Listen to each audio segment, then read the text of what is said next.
Hello, everyone, and welcome to our podcast series where we're going to discuss the meaningful, inclusive youth participation and in promoting gender equality. I'm Maria Karam. I will be your host today, and I'm joined by Kinda Majari and Hanya Knio. We will be discussing together how young professionals are in the developing sector. هيك in brief words Kinda and Hanya introduce yourself وهيك let us know شوي about yourselves. Go ahead. Okay, so first, thank you for having me here. So I'm Hania Kneo. I am a participant in this program, in Gen program. I do have a background in psychology, and currently I do serve as the president of IFTRI, of the International Federation of Liberal Youth, and as well I'm a trainer when it comes to the youth engagement and empowerment on a national and international level. And I'm Kinda. I have a background in political science. I was the ex-project coordinator for Generation T in Lebanon, and I currently serve as the business development coordinator for my organization, Abad. Welcome, ladies. Thank you. Okay, let's start بالأول in the context of Lebanon, where civic space is limited. What does it mean for youth to lead advocacy around gender? Okay, I think that's a very interesting and big question.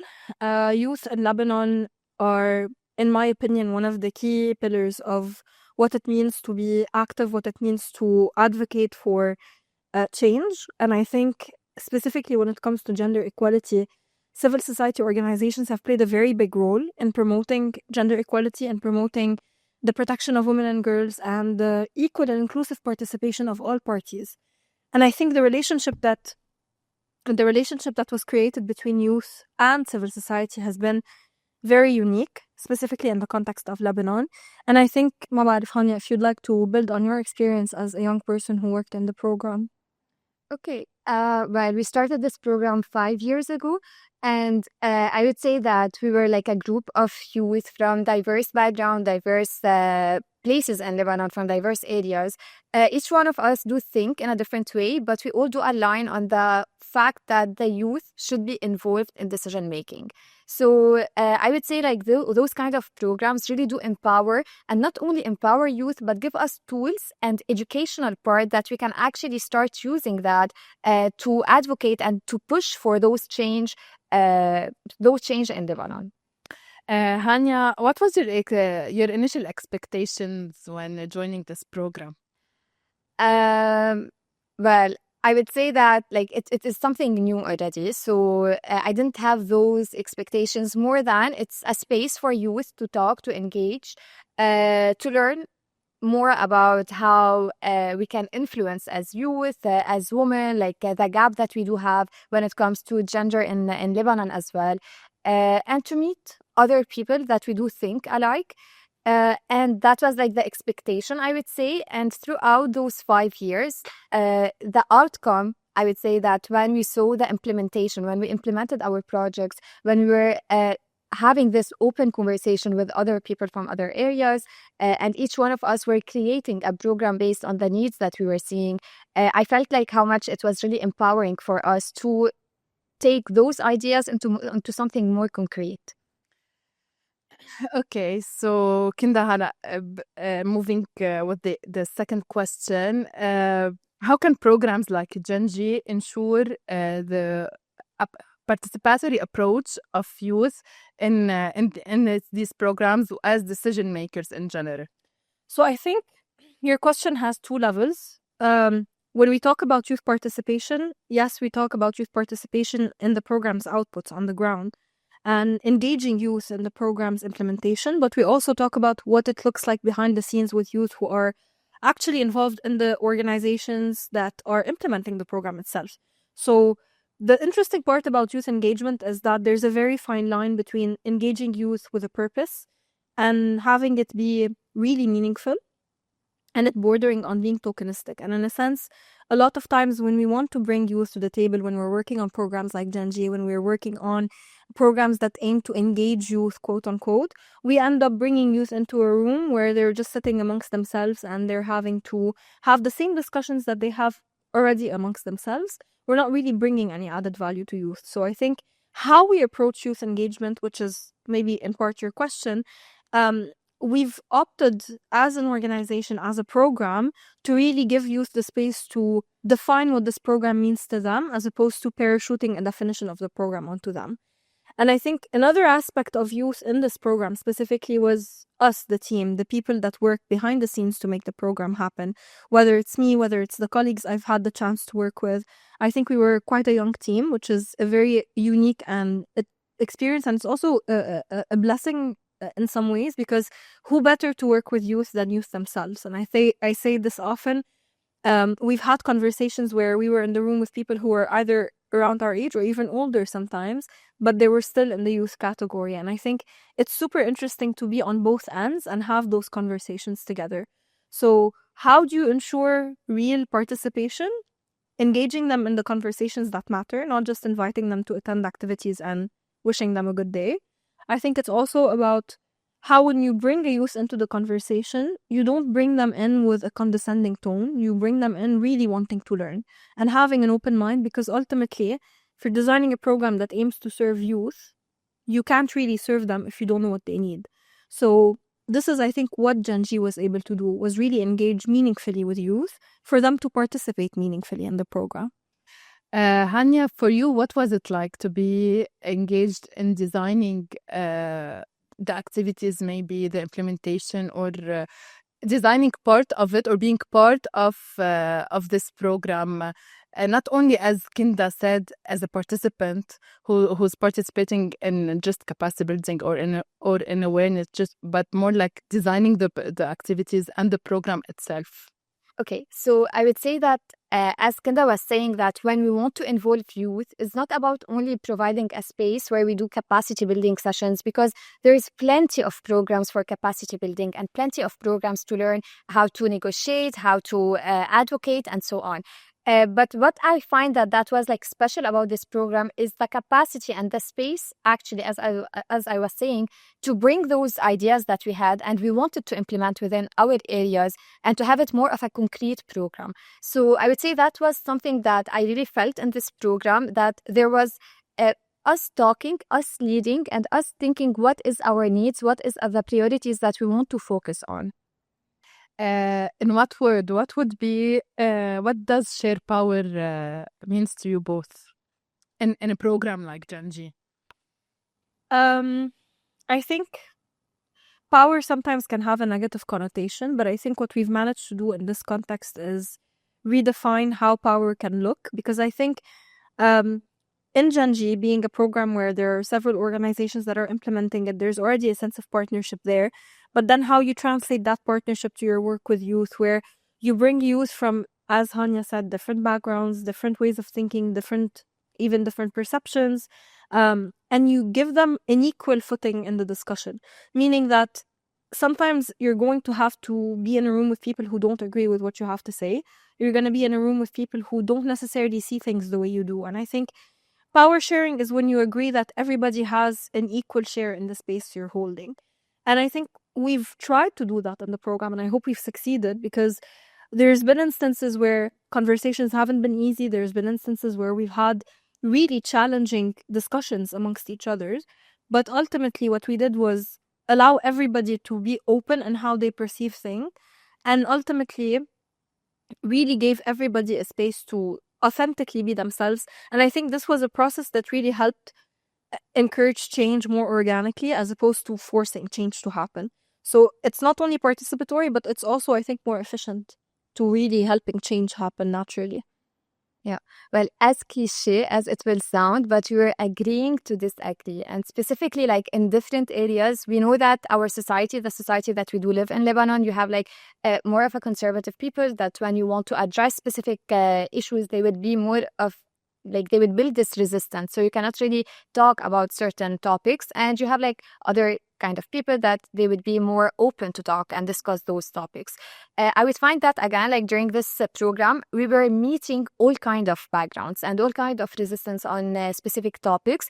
And with all of that, we were able somehow to discuss and to have like a base on what actually we want to achieve, and to understand the differences and the different background that each one of us do come from. And I would say that I remember once, like maybe 2 years ago, we were having like a kind of panel talk, and it was in Baalbek, in Laboué.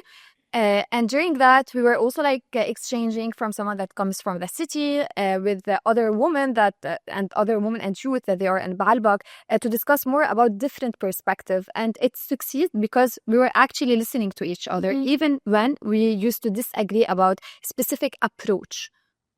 And I want to add something about power, because sometimes, specifically working within the civic space in Lebanon and with civil society in general, sometimes organizations tend to have this subconscious belief that they know best. And when they approach communities, specifically working with youth who are, the voices of tomorrow, who are fighting to create change, approaching youth with this mentality of we know best does not work. And I think when you want to talk about power sharing, when you want to talk about being inclusive and participating meaningfully, it's also listening to what they can teach you and how they can guide the conversation. And as you said, Hanya, it's not a one-size-fits-all. You can't go to X community in Lebanon and approach it like you would in Beirut or in Baalbek or in the south. And I think every community and understanding the needs of every single profile of youth in Lebanon, while isn't easy, it's important because you can't power share if you're approaching everybody in the same way. So, yeah. And one thing also, like, I think like based on experiences that I had with other program, sometimes we find that they want to empower youth, but not to be that empowered. So there is a limitation of how much we want to empower youth. And this is very frustrating because as a youth, like I would expect to have this freedom to be empowered to implement projects later on. And this is where, like, again, I really appreciate this part of the program where we implemented our ideas. That's nice. Now moving on to the more programmatic level. Kinda, with all the challenges that we've been through in the past 2-3 years, how did the program adapt its approach to remain effective during the country's economic and political instability? And how did you adapt, and what did you learn from adapting? I think being a young professional working in this sector in Lebanon specifically over the past 3 years has been, I would say, not only a unique experience, but an experience that has taught me so much, but has also opened my eyes to so many different limitations. And I think Lebanon's context, we've gone through an economic crisis, we've gone through a war, we've gone through one of the biggest blasts in history, we've gone through COVID. And despite all of these different changes, there were certain needs that remained unchanged on the ground. And I think that says a lot. The fact that very little progress was made in the past few years towards our end goal says a lot, and it speaks volumes. And unfortunately, nothing aided a natural progression of the project. No circumstance that took place in the past few years aided the natural progression of the project.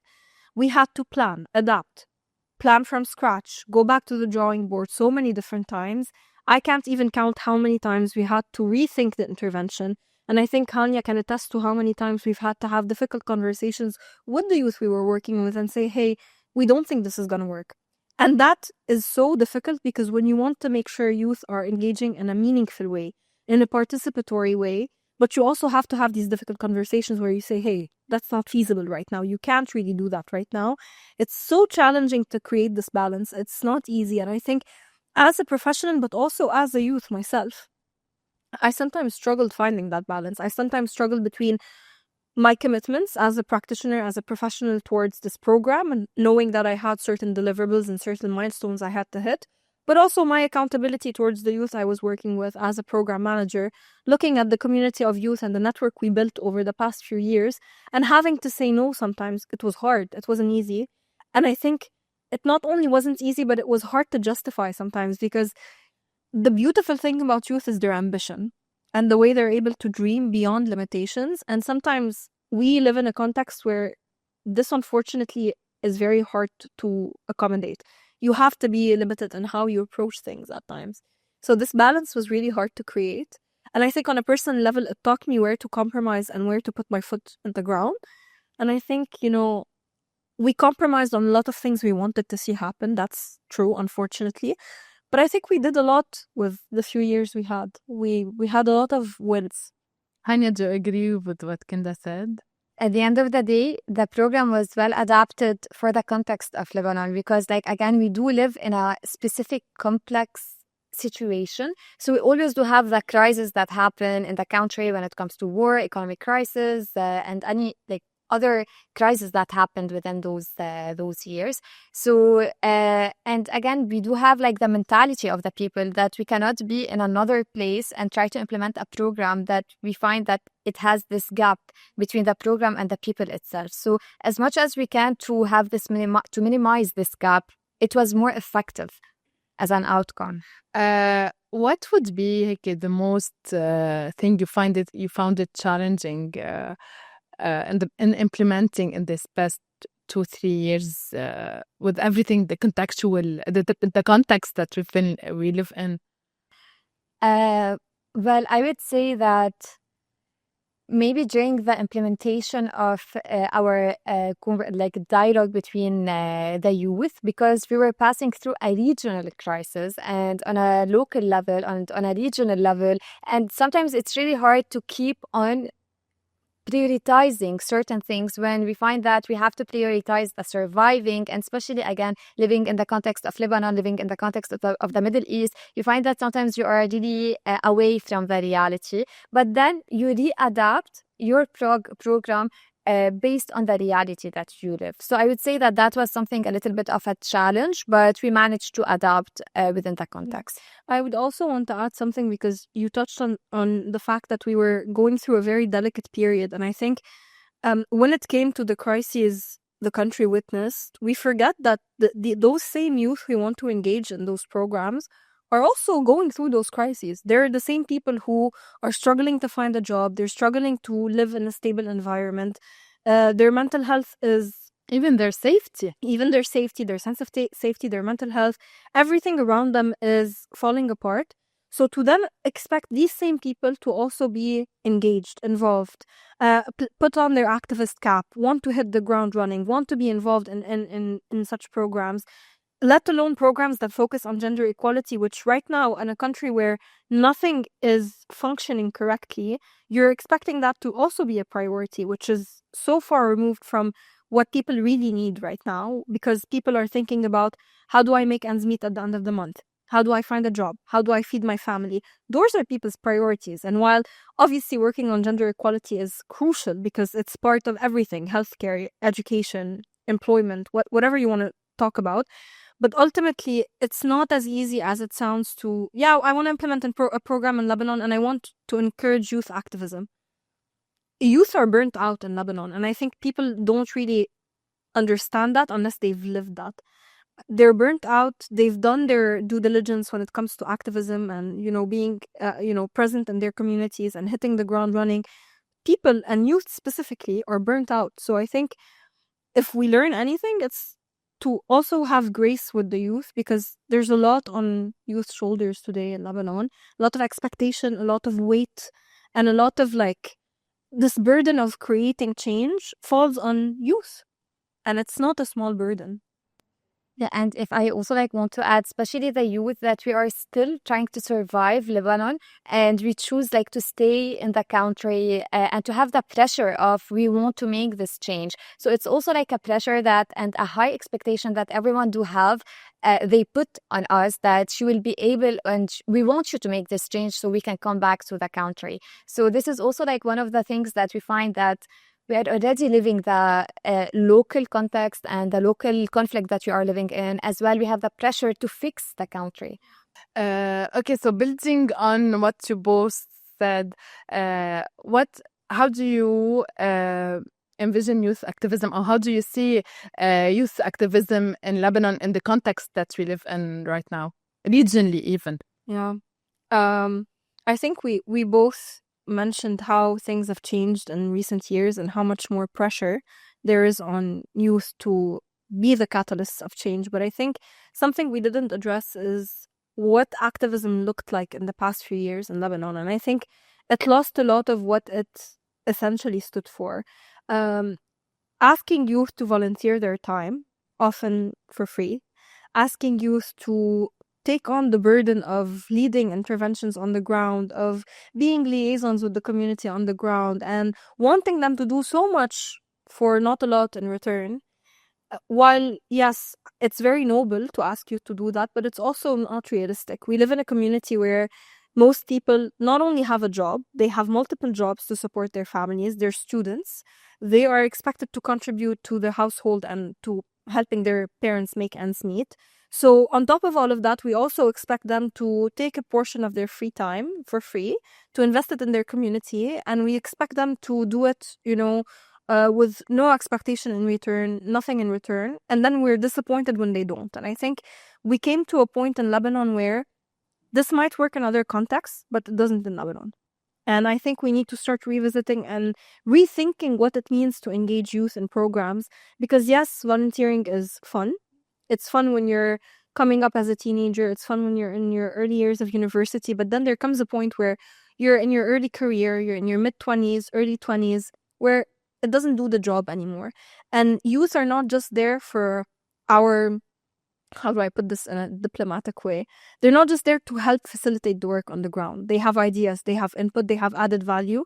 And I think it's about time we start honoring this added value and giving this added value space beyond just asking youth for free labor. So I think it's a very difficult and complex conversation to have, but it's time we have it, because even when we talk about youth activism and their participation in political spaces and decision-making spaces, what does that look like? Because I can't expect to have a civil society organization bring in 2-3 youth every now and then to a consultation session and say, but look, you have youth participating in decision-making spaces. That's not what it looks like. So I think when we want to talk about youth activism, we want to talk about youth change makers, we need to think strategically about how we can engage them in a capacity that goes beyond just volunteering and asking them to volunteer their time for free. That's my opinion. And that's why. And that's my opinion too. And especially that, again, as a youth, I would say that we are not there to fill empty seats on the table. Yeah. So when we actually do have our jobs, and this is as well, we are all want to work on our career and so on. We have our jobs, as you said, 1, 2, 3 jobs with the economic crisis. We worked many things to be able to survive the situation.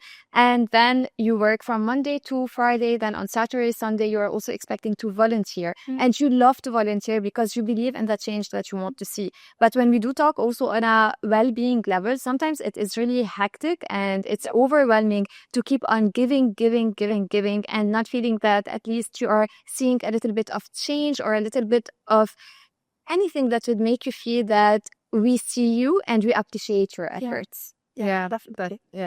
Definitely. Okay, so Kinda, the question is for you. How do you see such an advocacy program have measures or have impact beyond just numbers? So I think when it comes to advocacy, in my opinion, numbers don't really matter, because I think you can work with a team of 10 people and do amazing work, and you can work with a team of 100 people and run in circles and have zero impact. That's how I see things. When it comes to a program like Janji, in the context of Lebanon specifically, because I think, again, we keep talking about the context, but it's a fact. It's a very unique space to work in, and I think small wins are the only thing you can really measure. I'll give an example of a small win. Me being able to bring a group of youth together and create a solid network of youth, like-minded, not in every way, but just they agree on core values and principles, and have them engage their communities in difficult conversations, like the community dialogues that you guys led. That to me is a small win, but it's a win nonetheless. It's not a systemic win. It's not a win that would change legislation, but it's a space where we started a conversation that hadn't been there before. So that's a small win. And I think sometimes, although Janji focuses also on reform, it focuses on engaging civil society. Those are really big things, but also appreciating the small wins that we've made along the way. Sometimes we lose that in translation because we're so fixated on the big wins. We want the big wins. We want the change in policy. We want the change in legislation. We want to see youth in the parliament. We want to see youth in political making spaces. But that's not realistic in a context like Lebanon, at least not short term. So in a program that is 5 years, and 5 years sounds like a long time, but it really isn't. It's past. I don't know where the past 5 years went. Short-term wins, and short wins in the sense that it's something accessible that we see, that we can feel on the spot. I think that's impact. And I would love to see programs learn how to better capture those small wins, because sometimes they go unnoticed, and that's really not fair. Not fair for the youth, not fair for us who work tirelessly on those programs. So yeah. Now mentioning the community dialogues, Hanya, can you tell us about your experience in the community dialogues and the debates you were part of? So, in fact, we had a program about the role of women in the implementation of SDG. And it was a program that me and Dana as well, we were creating that. We had at the first the dialogue sessions, and then we had the debate session. In the dialogue session, it was really interesting to see the different perspective on the same topic on when it comes to the role of women. Some believes that the role is already achieved. Others feel that there is a huge gap. Others give more of a personal experiences about one of the goals of the SDG. So I would say that it was really interesting to observe the dynamic within the participants themselves, to see how much they would react to the same title, to the same topic, and their recommendations. Because each, depending on their challenges, they were recommending what it would fit perfectly in their context. And then when it was into a debate, it was more into the formal way of reflecting those questions and those concerns, and having like a debate that, honestly, sometimes in Lebanon, what is missing is to have a debate, as an actual debate, a discussion.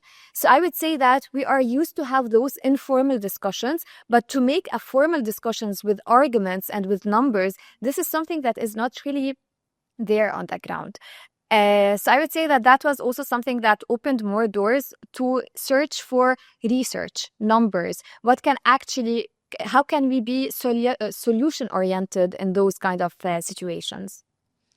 I participated in one of your dialogues, and I think the discussion that happened between both groups from two different contexts, two different backgrounds, it was really impressive and very enriching in that. Okay, so last question for you both.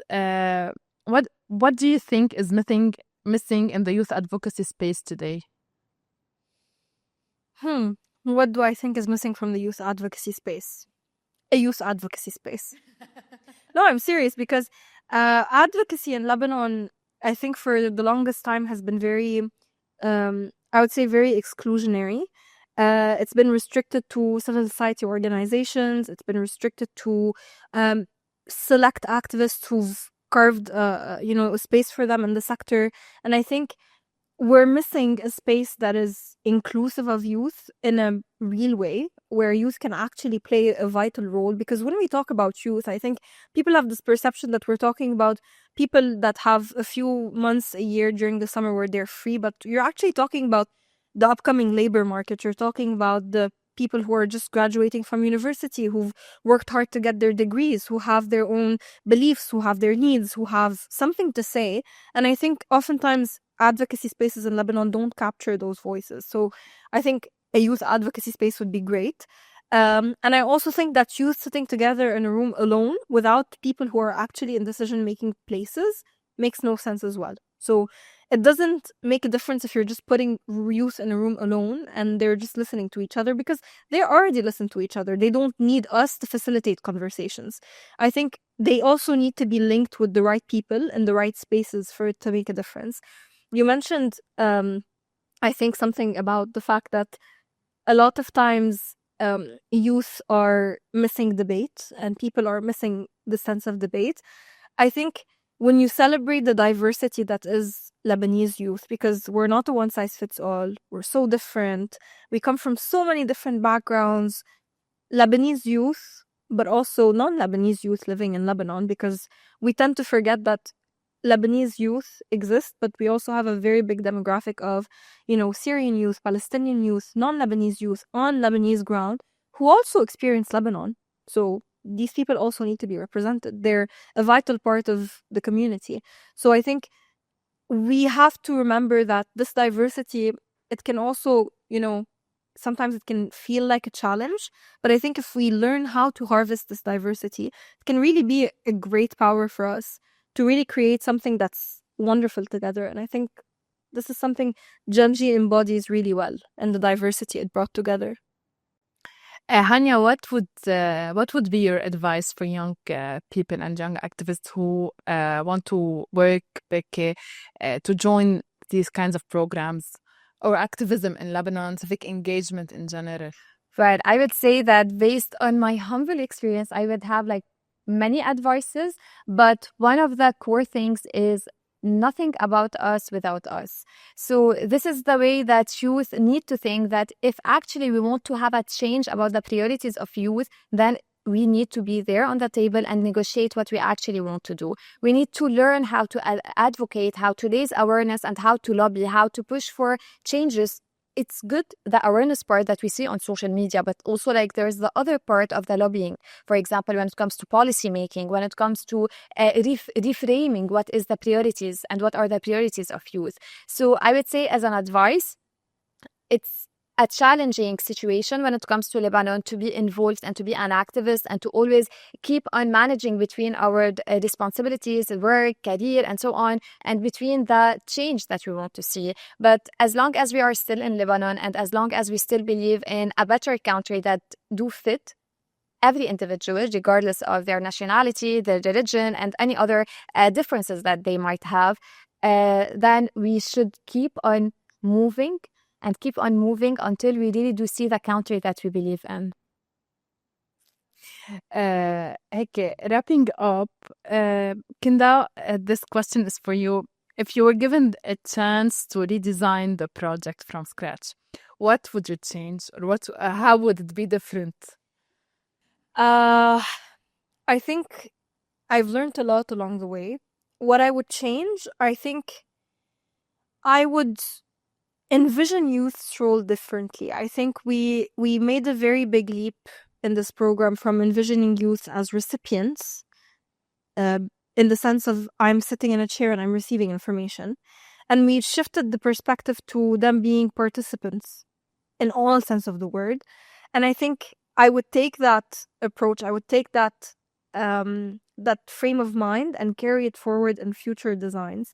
Because when you approach every aspect, every stage of your program, whether it be the inception stage or the implementation, or even when you're evaluating how powerful or impactful your program was, it's interesting to approach youth with this mentality of, tell us how we can do better, tell us what we can do. And also when it comes to a topic like gender equality and like creating violence-free societies, which is the end goal of this program, societies are composed primarily of youth in Lebanon. So we cannot talk about violence-free societies. We cannot talk about societies that protect women and girls, that, celebrate equality in all sense of the word, and that really celebrate inclusivity and diversity without having youth be part of that conversation. So we don't always know best. Sometimes we have a lot to learn. And I think those are the spaces where we can discuss, how we can do better. Hanya, you being part of Genji, how would you summarize your experience and what would be your takeaways from it?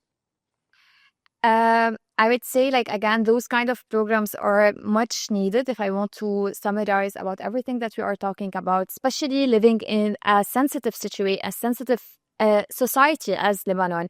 We do have different political opinions that in each clashes and in each political tension, we tend to see people and to observe that people would go more into an extreme opinion. So I would say those kind of programs are important to stay in the center and to stay to always open those kind of dialogue between the youth themselves.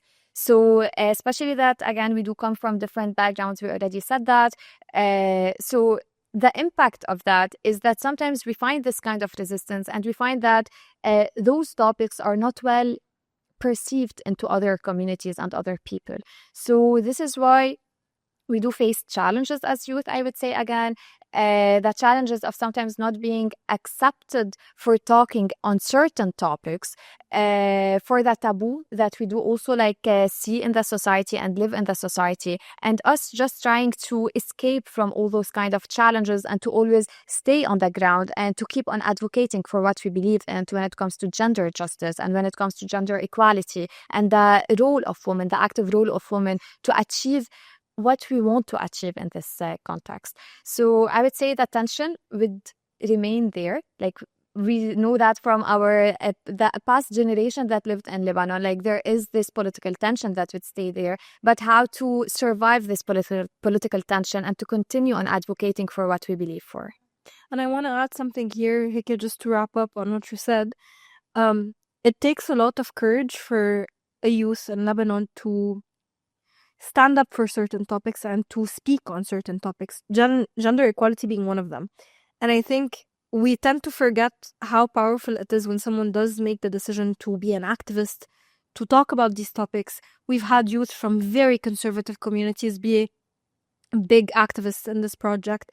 And I think I just want to take a moment to really honor these people, because it doesn't come easy and there's always a price to pay.